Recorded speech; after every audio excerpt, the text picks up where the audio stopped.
And yes, good morning to you once again. It's Monday, the 26th of January, 2025. The program is On the Lord's Side, Christian Perspectives on News and Current Events. My name is Olufemi Oguntokun. You can follow me on X at Olufemi OG. You can follow Gospel Bells Radio on X at Gospel Bells Radio.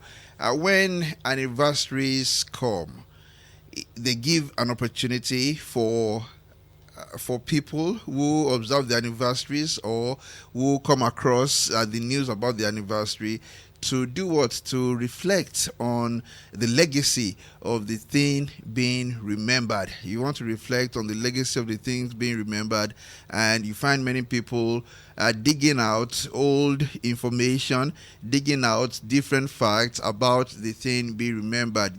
Well, January 15, 1966, that was the first military coup in Nigeria. After that, there were many other coups, military coups in Nigeria, but the very first one was on January 15, 1966. So if in January of every year, you find many people talking about the leading figures, the leading dramatic personnel, if I may use that expression, of that era, you should not be surprised, because every January 15 we recall that first Nigerian military coup.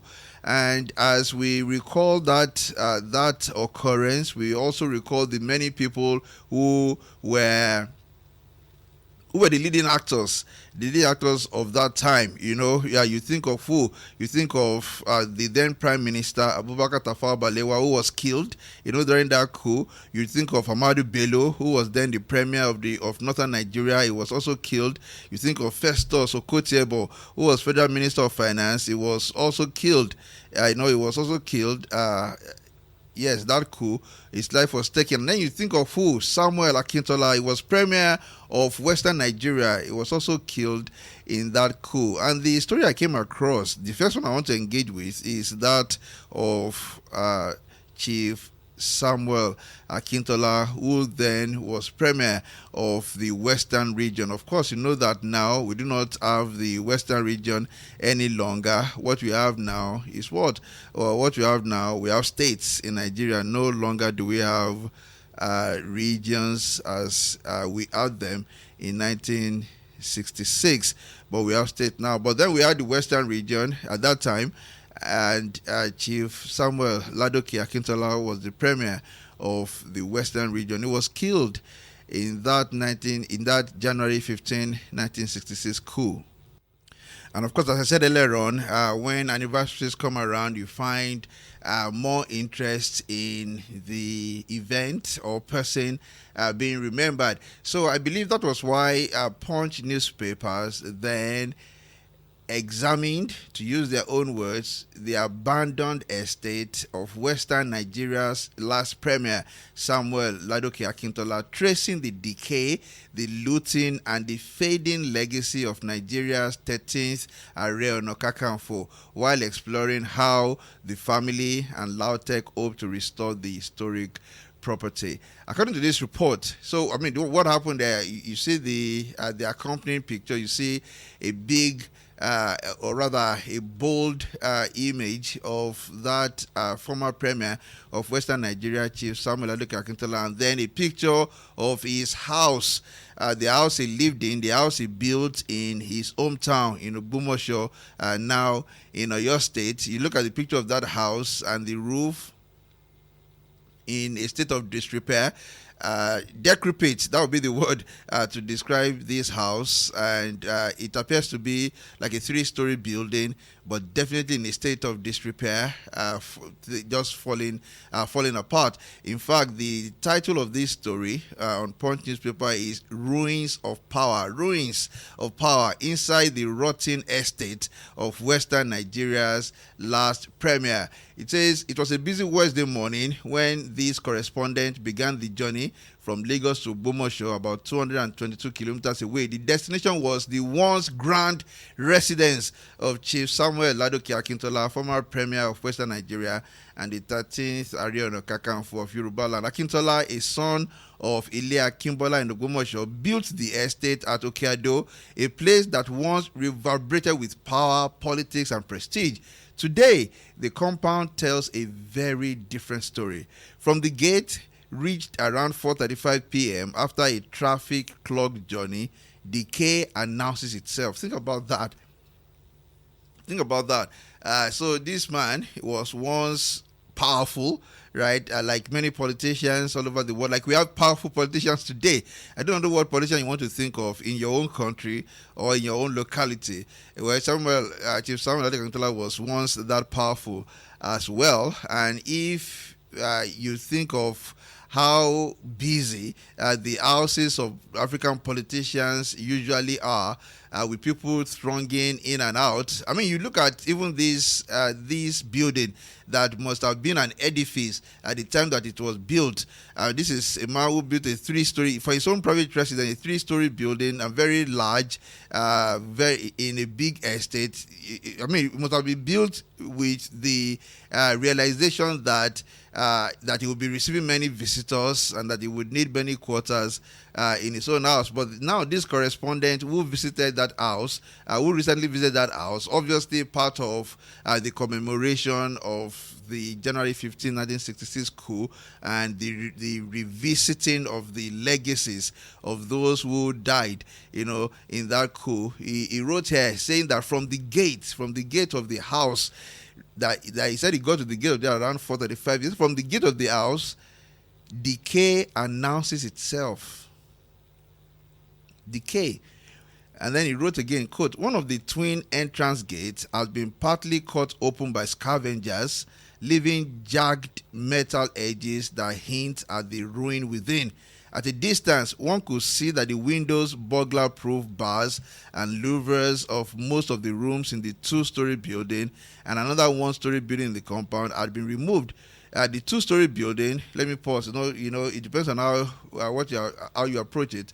If you are speaking from the British point of view, to be a 2-story building. If you're from American point of view, to be a 3-story building. This reporter is using the British approach, and he said the 2-story building had about 12 large rooms and 6 halls meant for meetings and gatherings, while the 1-story structure had 6 spacious rooms and 2 car parks attached to it. Can you imagine? This is a man who built these structures with the understanding, the hope that it will continue to be so relevant in the political affairs of the Western region and of Nigeria, and he built it. Did you listen to that? That the 2-story building had about 12 large rooms and 6 halls.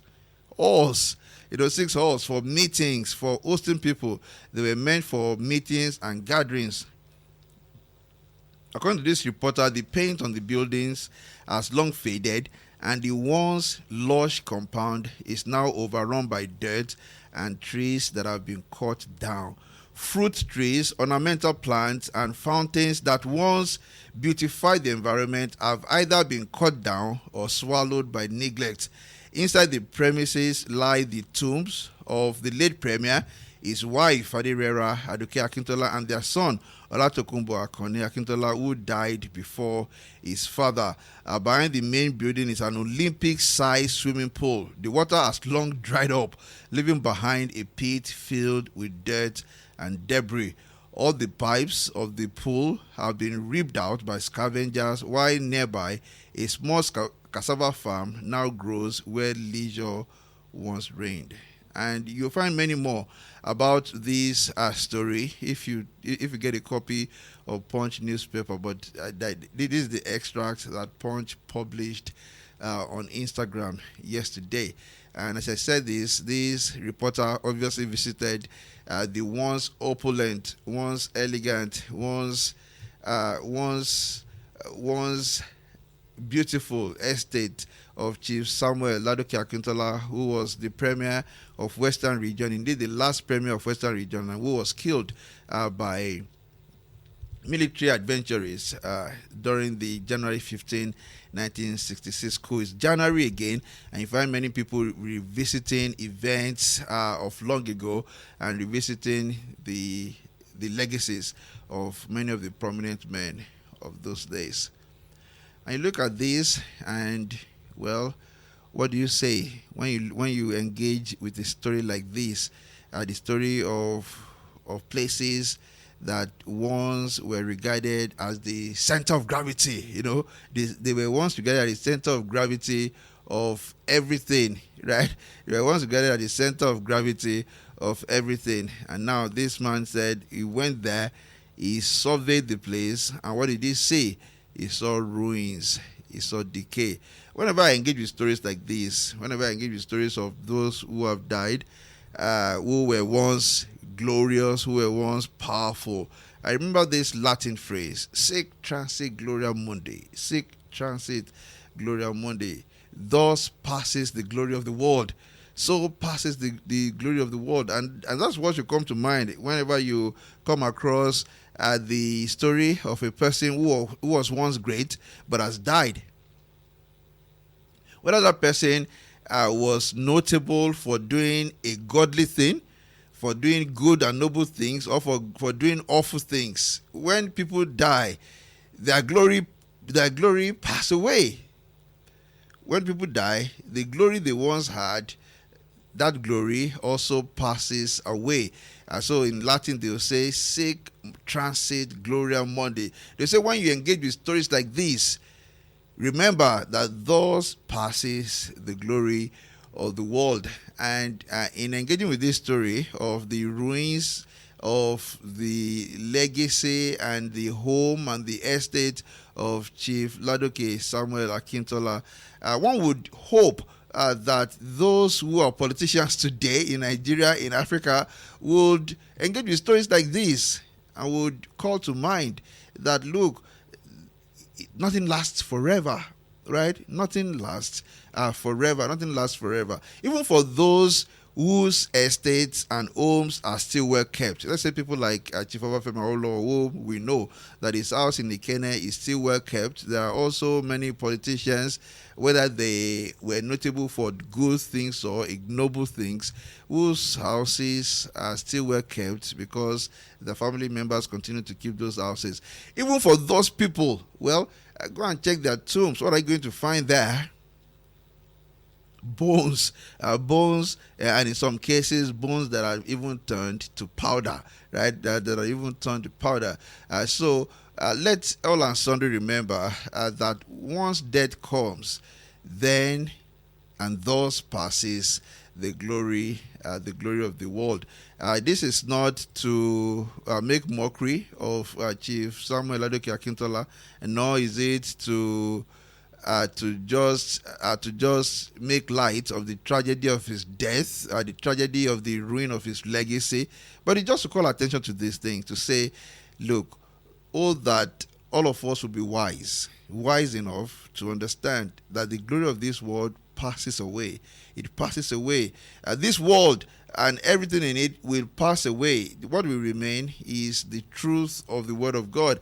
I do hope that Nigerian politicians today, especially those who are amassing wealth, especially those who are building estates, fantastic estates, at the expense of the Commonwealth, at the expense of what should belong to everyone in this country, or that they will call to mind that, look, we are just building all these horrible structures that will not last. I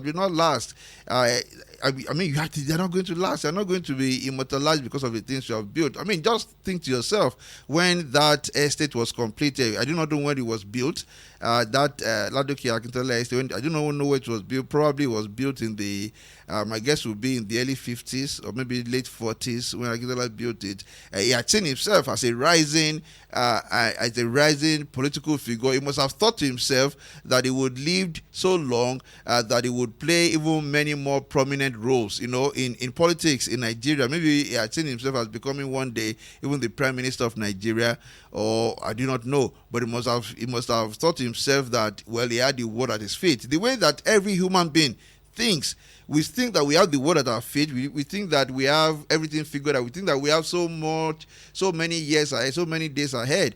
And I do pray that God will grant you and me many years to do service for Him. But we take so many things for granted. So He builds that edifice thinking, look, this will always be the center of gravity for politics in Western region or even in Nigeria. But then, see what it has fallen into. There is a portion of the scripture, I cannot lay my hands on it right now. It says, don't put your hope in princes. The day he dies, all his plans go away. It's from the Psalms.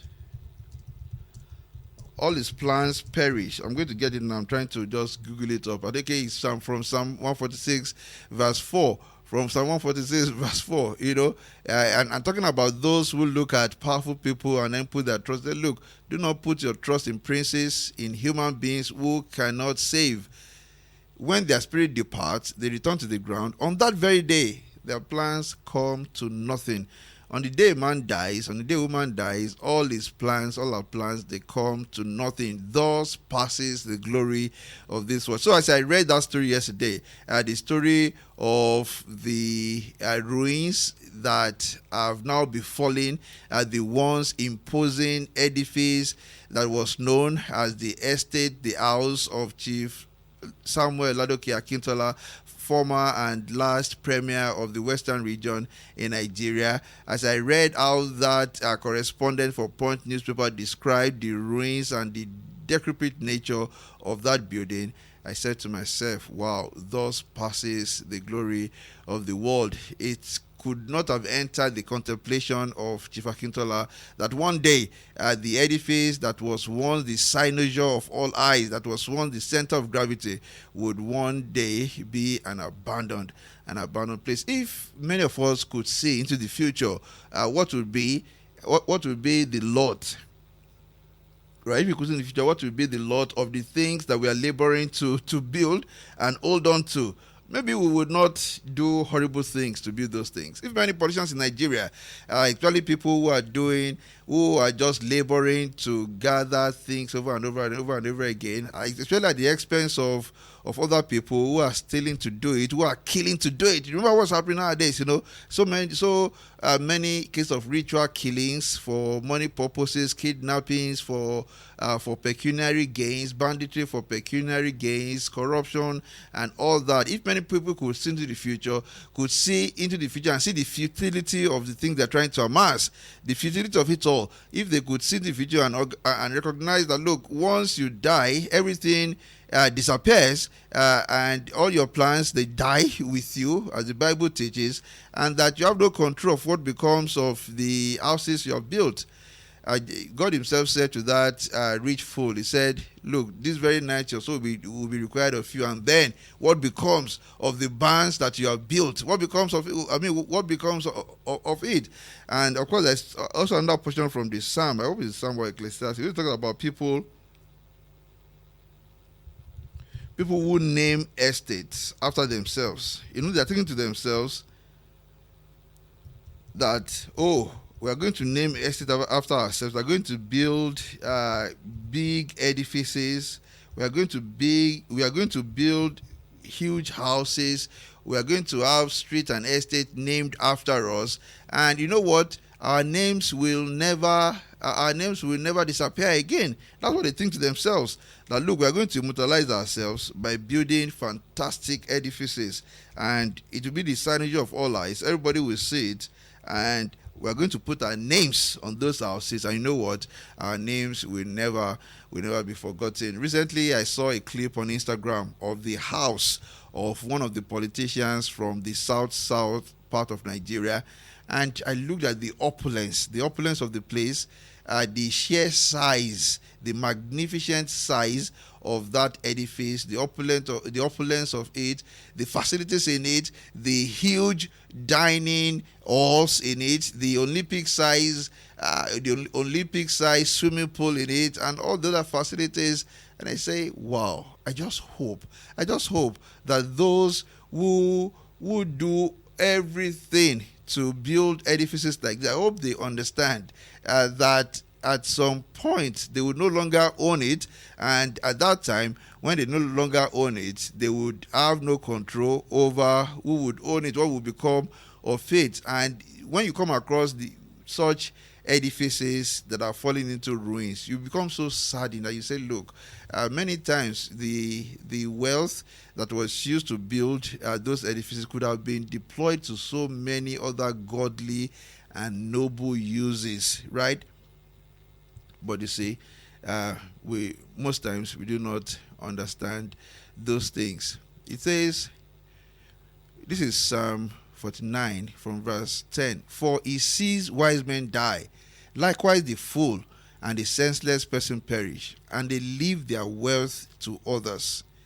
Their inner thought is that their houses will last forever, their dwelling places to all generations. They call their lands after their own names. Nevertheless, man, though in honor, does not remain. He is like the beast that perish. That is the way of those who are foolish, and of their posterity who approve of their sayings. Like sheep they are laid in the grave, death shall feed on them. The upright shall have dominion over them in the morning, that's the resurrection, and their beauty shall be consumed in the grave, far from their dwelling. But God will redeem my soul from the power of the grave, for he shall receive me. And you see, anytime I come across this portion, especially this verse 11, which I came across at a funeral service,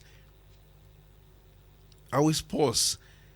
Because this is also, it is just so true. It captures what goes on in the minds of many people. Especially those who are just amassing wealth in this world, who are building their treasures in this world. And like what Jesus said, amass your treasure, build your treasures in heaven.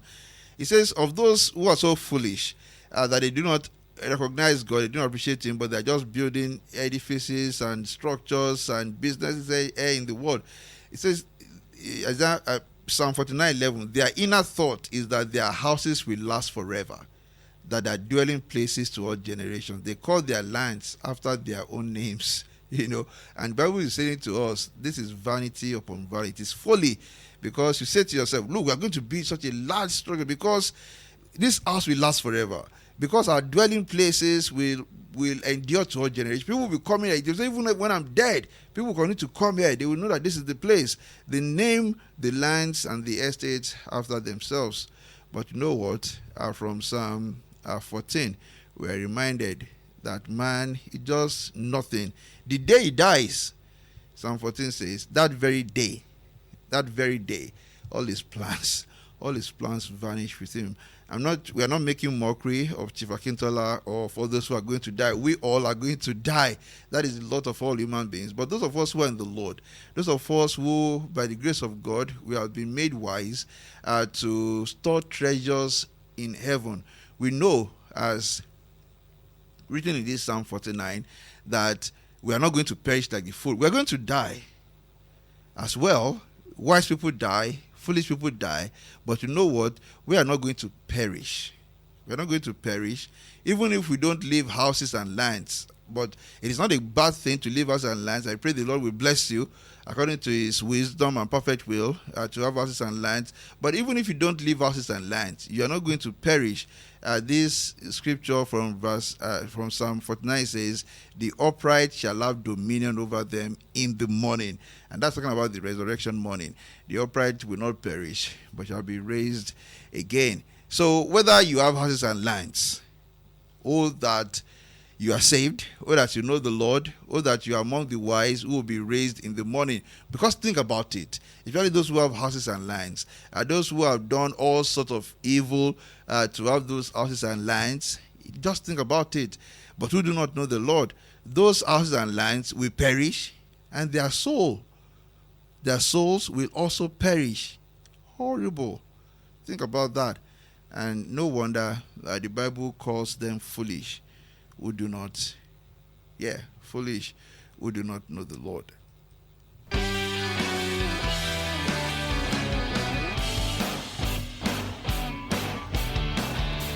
Okay, I'm still talking about anniversaries and legacies. I said earlier on that when anniversaries are commemorated, people begin to think back to those who made the news during that original event that is now being remembered. We just spoke about how a correspondent for Punch newspapers visited the home of Chief Samuel Ladoke Akintola in Ogbomoso. Chief Akintola was one of the prominent politicians in Nigeria killed during the January 15, 1966 coup. So as part of the commemoration of that coup in 1966, I believe, as part of that, Punch newspapers then visited the home of Chief Samuel Ladoke Akintola, which we understand has now fallen into ruin. But you say, again, as part of it, of anniversaries, in addition to people remembering those who died and this and that, people also revisit the history of what happened. The point is that many of those who we call the history makers, who were the dramatist personnel, people who were actually there in the thick of things, many of them are gone. Now they are gone, they are no longer with us. We can only rely on accounts given by those who were witnesses to history. Maybe their account or the account of the people who heard from them. So I came across this again, talking about the events of 1966. This was written by a man called Shehu Shagari, who was a prominent figure in First Republic in Nigeria and later became the president of Nigeria in the Second Republic. And this is what he wrote. He said, talking about the events of January 1966, he said, quote, "I was about to break the Ramadan fast on Sunday, 16 January, when all ministers were asked to report to the cabinet office at 6:30 p.m. in the cabinet chamber, where Major General Inrosi, Bukar Dakruma, Ibrahim Tanko Galadima, and there were no other officials present." According to Shagari in his memoir, he wrote, said, Major General Inrosi admitted to us that he had been unable to suppress the rebellion, which he said was getting out of hand. Inrosi was full of emotion and even shed some tears. When we reminded Major General Inrosi if he needed to avail himself of the British pledge of military assistance, he replied that it was too late, as the army was pressing him to assume power. Indeed, he confessed his personal reluctance to take over because of his ignorance of government, but insisted the boys were adamant and anxiously waiting outside. He advised it would be in our own interest and that of the country to temporarily cede power to him to avert disaster. Accordingly, we acceded to his request since we had no other alternative. Inrosi then insisted that the agreement be written. Surprisingly, there was no stationery to write the agreement. All the offices were locked, while no official was around. I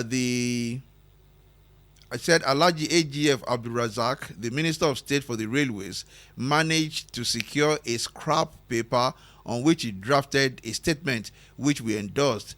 That was the so-called voluntary formal handover of power by the Balewa government to Major General Inrosi. It was agreed that a statement would be typed and one of them would sign it on our behalf. We were then advised to return home and await further instructions. I only got to break my Ramadan fast around 9:30 p.m.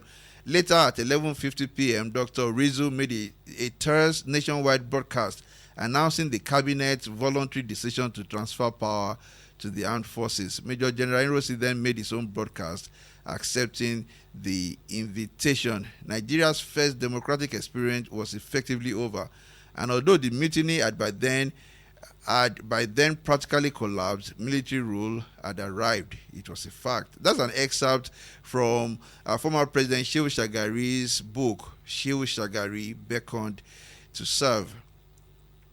And why am I bringing this up? I'm bringing this up because when things are remembered, when anniversaries are remembered, when events of the past are remembered, what we also remember will be what people said about the events being remembered.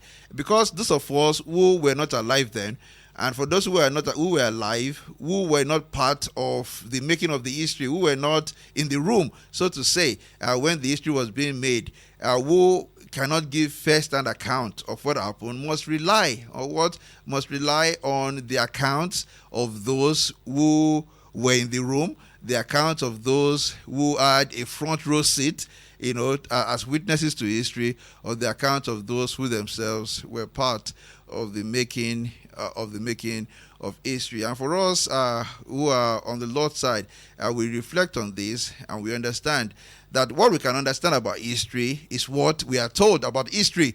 You know this popular saying that Africans love, especially those who want always to vilify the so-called Western imperialism from time to time. They say, look, and I think it was Chinua Achebe who made this popular. I cannot lay my hand on the statement as clearly as I should, but it was Chinua Achebe who said something to the following effect, who said that the hunter will always be glorified as long as he's the one telling the story. He will always be glorified as long as he's the one telling the story. Right? And people usually write accounts to make themselves look good, to smell like roses. So those of us who are reading this account, we can only be satisfied with the accounts that we read, because we're not there. Because we're not there, we can only believe what we have read. And when we read accounts like this, we should just take them with the proviso that, we do not have access to the other side, to the account. For example, now Major General Gui Nrose has since died. He was killed in July, just about 6 months after the events that President Shehu Shagari described there. President Shagari was describing the event of January 16, 1966. Nrose was killed in July 1966. Nrose is not here to tell his own side of the story, and now we hear from Shehu Shagari. You may think maybe he has no reason to lie, but I mean, he was trying to show that they who served in the cabinet of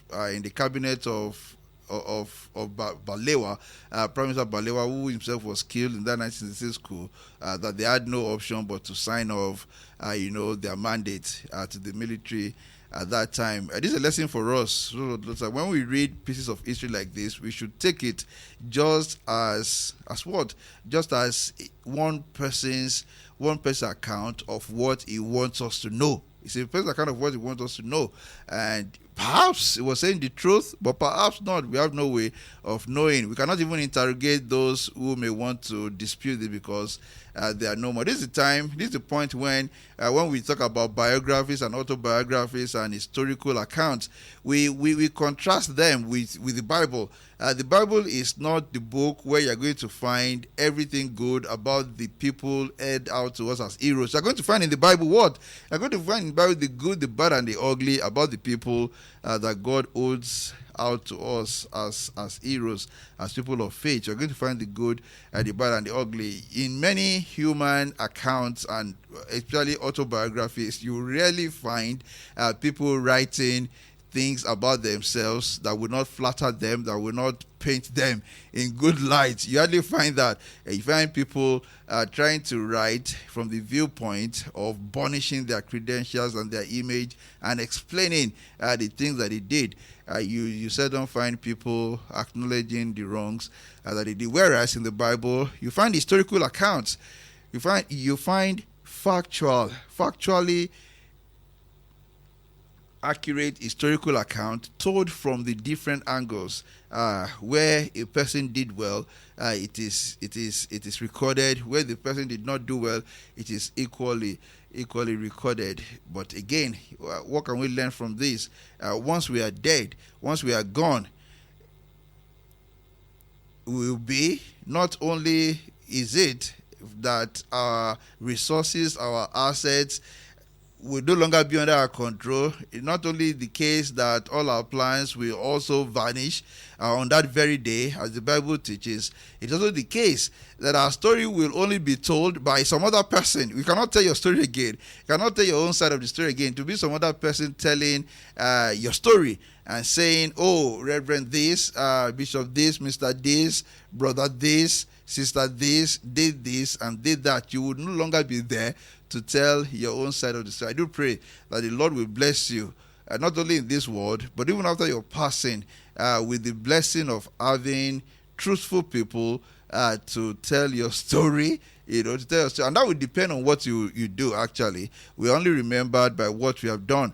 It depends on what you have done. And then I do pray that the Lord will help you to do good works, even in this world, and also bless you with loving and truthful persons who are going to say the truth about your legacy as well. But even if you do not have people telling your story, and more importantly, Christians should not be overly concerned about whether their stories will be properly told after they are gone, whether people will tell the right things about them, whether people will be faithful in their reportage, about their lives. We should not bother about that. We should just bother about whether we are doing the good things, and leave that to God, because you say the arms of history are controlled not by any man but by God. You do not even know the person who is going to tell your story, And more importantly, you don't even need your own story told. The only story that Christians want told is the story of Jesus Christ. You know the place, the most assurance we have, and this is the basis for the Christian devotion to doing good. What is it? It is because the good we do will never be forgotten in heaven. It will not be forgotten in heaven. In this world, many people may forget. In this world, some people may, even deliberately, with ill motive, ill intention, tarnish your image. Some person may take a pen and paper and write, horrible things about you, and you will not be there to defend yourself because you are gone. And some people just are just acting out of malice. May say, look, I'm just going to tarnish this person's image and tarnish this and tarnish, and they do all sorts of things. We should not bother our heads about that. Oh, will people remember me well? Will people write good things about me? You just bother about doing the right things, doing the God-honoring things, doing the noble things, and then don't bother about that. Because it is God who controls them. Even the person who is planning to write ill about you has no idea of how long he is going to live. But don't bother about that. So if people are not going to remember, because sometimes you do all the good in this one, people don't remember. If people are not going to remember, if it is possible for people to even tarnish your image when you are gone, then why should you continue to do good? Because the good you do will never be forgotten in heaven. Jesus said, lay up for your treasure. Do not lay up for your treasures in this world where thieves break in and steal and moth corrupt and there is rust, but build treasures in heaven. In heaven, no thieves can steal the treasures you have built in heaven. No corruption can enter into that place. No moth can eat it up. Build treasures in heaven.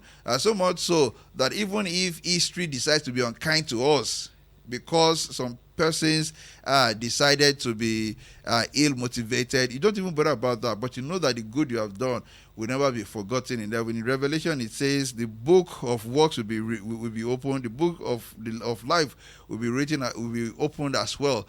The good we have done in this world will never be forgotten. The good we have done in the name of the Lord, the good we have done for the glory of the Lord will never be forgotten. So, he said this morning we have engaged with anniversaries, remembrances, recalling the event of 1966 in Nigeria, January 1966 in Nigeria, that witnessed the first military coup in Nigeria. One of the dramatist personnel, leading politicians of that era, Chief Samuel Ladoke Akintola, a reporter from Punch newspaper, visited his house, which according to him has now fallen into ruins.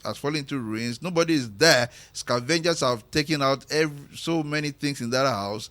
It is, for want of a better expression, a shadow of its former glory. And I reminded us of that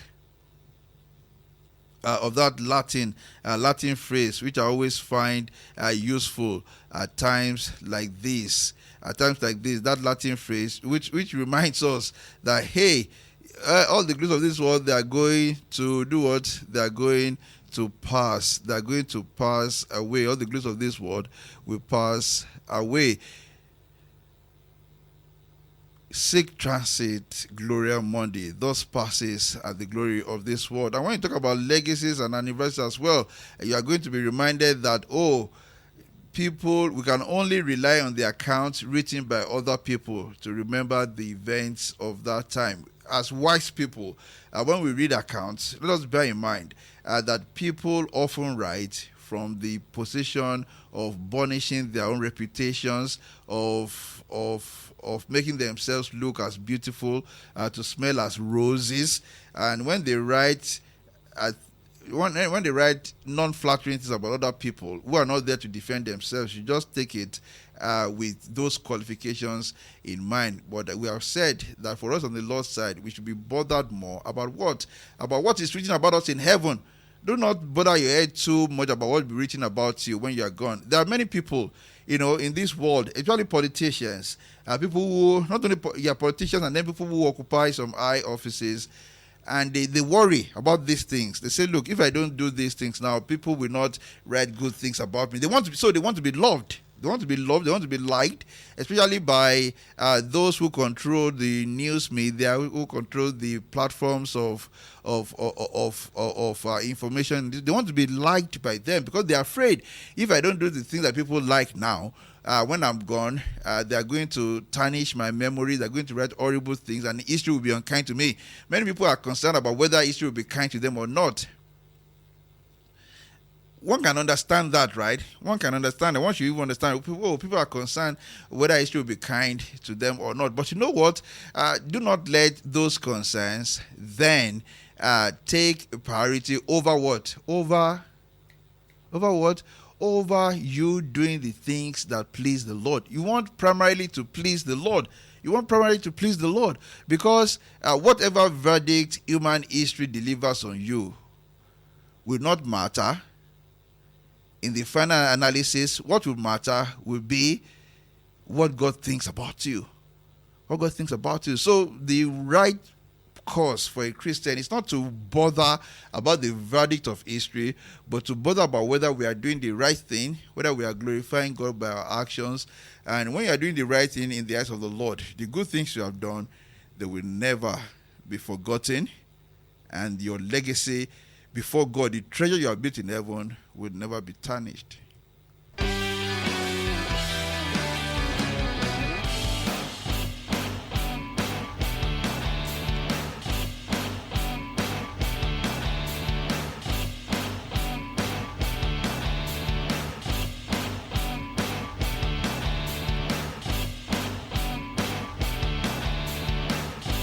And okay, we are still talking about legacies and anniversaries. Now we turn to the United States. Monday, 19th of January 2026 was observed in the United States as Martin Luther King Jr. Day. Martin Luther King Jr. Day. This is a U.S. federal holiday celebrated on the third Monday of January to honor the civil rights leaders' life, legacy, advocacy, and many other contributions to the development of the culture and the emancipation of the rights of black people, colored people in the United States. Martin Luther King was a civil rights activist. He was also an ordained Baptist minister.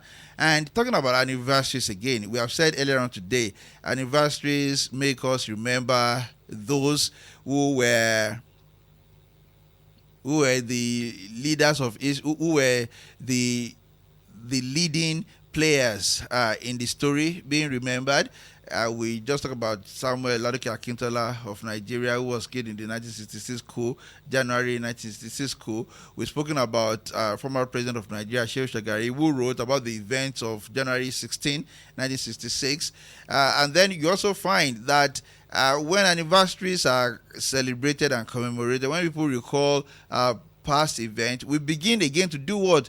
To discover more about those people, because as the years pass, so do more revelations come out. People begin to discover more and more things about the people who were the leaders at that time, who were history makers, who were the news makers at that time. And that's what has happened to the legacy of Reverend Martin Luther King Jr.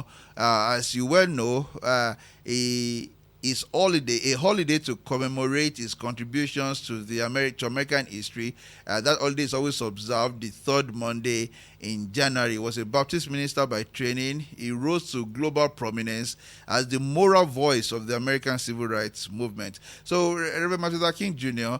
Is well known for his advocacy for equality, for racial equality in the United States. But he was an ordained Baptist minister as well. So much so that now when some of his papers, some of his personal documents are being released, many people are shocked to discover the true beliefs of Reverend Dr. Martin Luther King Jr. And now there are concerns and surprises from what is now called the MLK papers. You know, the MLK papers refer to his private papers, correspondence, academic work, and also some of the reports from the Federal Bureau of Investigation about the surveillance that they conducted on him. I mean, whenever I come across this, I'm so reluctant to engage with it, because I'm just saying to myself, can this be true? Can it be true? If you have time, just go and do a Google search on what the FBI found found out about Reverend Martin Luther King Jr. The only reason why I'm not discussing it is because some people are suggesting that, oh, maybe the FBI even lied about him, but so many other facts seem to corroborate what the FBI said. But let's leave those aside. Now people are discovering from the papers of Reverend Martin Luther King Jr. That he actually doubted the historical reliability of certain biblical miracles. He did not believe in the bodily resurrection of Jesus Christ, and he had some critical views about the Holy Spirit inspiration of many parts of the scriptures. The reality is many people are now understanding that, Reverend Martin Luther King Jr. Was more of a moral voice and not a Christian by conviction. It would appear from revisionist history, it would appear to be somebody who saw the pulpit as a platform and to advance racial equality in the United States. Now, advancing racial equality was not a bad thing. It's never a bad thing. It is to the glory of God that people are treated equally, but that is not the primary purpose of the pulpit. And even if the pulpit will be used for that, or let it be that the person using the pulpit for that primarily is what? Is primarily a person who knows the Lord, who confesses the Lord. It is quite disturbing to now read from some of the papers of Reverend Martin Luther King Jr. that he doubted the reliability of certain biblical miracles, that he doubted the bodily resurrection of Christ, and that he even doubted the plenary inspiration of the scriptures. Again, it tells us, people on the Lord's side, that when we are gone, after we are gone, even the things that we never wanted people to know, they eventually come to light. They eventually come to light. So what are we engaged with this morning? With Chief Samuel Ladoke Akintola, who was killed in January 1966. We are now reminded that physical legacies left behind, like houses and estates, they fall into disrepair, they fall into ruin, and even the ones that have not fallen into ruin, they are just the shadows of their former selves. Even houses that are still maintained, they don't command that much attention from people. People don't go there any longer the way they used to flock there. Recently, I was shocked when some young students, university students, were interviewed, and some of them did not even know who Chief M.K. Abiola was.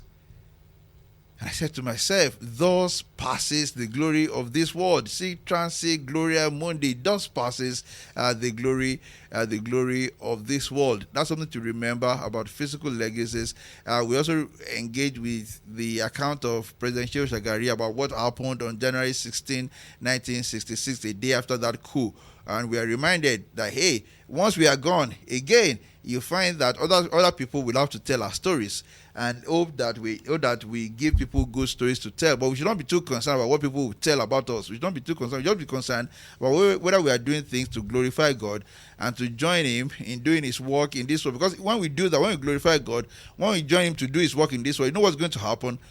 Those things will be written in heaven, and they'll be remembered, forever remembered, and it will not matter whether we are remembered in this world or whether our legacy is tarnished or in any way because of the ill motives of people. Again, I mentioned that Christians should not be overly concerned about how they'll be remembered in this world. They should be more concerned about what God will write about them, because once you are in God's good books, you must be in the good books of men as well. And even if men refuse to acknowledge that and to give you your flowers, to use that popular expression now, it will not matter because you are in God's good books. And the final thing we engaged with this morning is that after we are gone, as Americans just recently commemorated the Martin Luther King Jr. Day, after we are gone, even the things that we did not intend for others to know, they will come to light. They come to light because your files that you guarded so jealously, that you put under lock and key, your your social media account, all those things. Eventually, other people will get access to them, and then they will know us as we truly are. All these things should humble us. All these things should remind us that we are just what? We are just passing through. We are just passing through. What did Shakespeare, what did he write when he said all the world is what? It's a stage. What's that quote from Shakespeare? He said all the world is a stage. And all of us are what? All of us are we're just there. Like, all of us are just there and we're just passing. I want to get the full quote. of that. I hope I can get it now. Yeah, all the world is a stage. And all the men and women merely players. They have their exits and their entrances, and one man in his time plays many parts, his act being 7 ages, at first the infant, and on and on. A beautiful quote, by Shakespeare there. But this one on the Lord's side, we all will be wise to heed the advice of Moses in Psalm 90, when he wrote saying, Lord, teach us to number our days, that we may apply our hearts to wisdom. When we apply our heart to wisdom, we know that heaping up treasures in this world is not only unwise, it is foolish, especially when we have no treasure stored in heaven. When we apply our heart to wisdom, we will also understand that our stories will only be told by people who may not have our best interests at heart, who may have their own interest in writing our stories, so much so that we are better giving attention to whether our names are written in heaven, whether the works we are doing are works that will be recognized in heaven.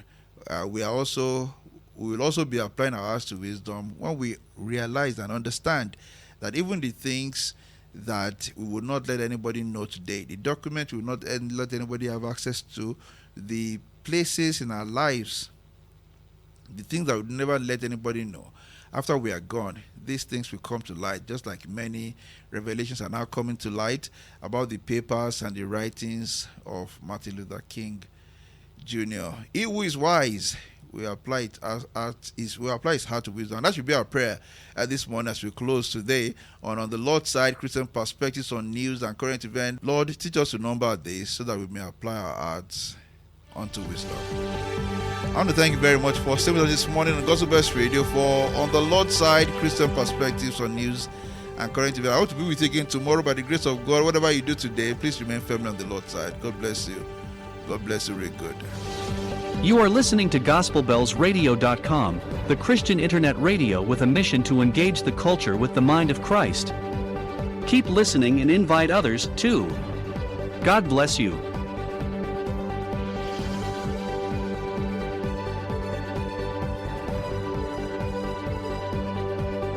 Engaging the culture with the mind of Christ. Engaging the culture with the mind of Christ. Engaging the culture with the mind of Christ. Engaging the culture with the mind of Christ. Engaging the culture with the mind of Christ.